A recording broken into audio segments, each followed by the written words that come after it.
אנחנו נמצאים בדרך לשמורה מסוימת, לאיזשהו מקום, ובינתיים עצרנו פה לקפה, זאת אומרת יותר לתה. הנה יש פה אבא מוזג תה,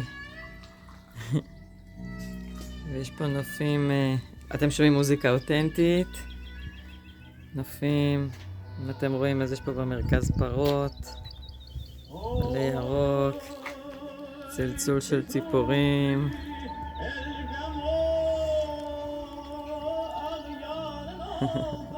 כוסות של תה מעוצבות בצורה של כוסות של וויסקי.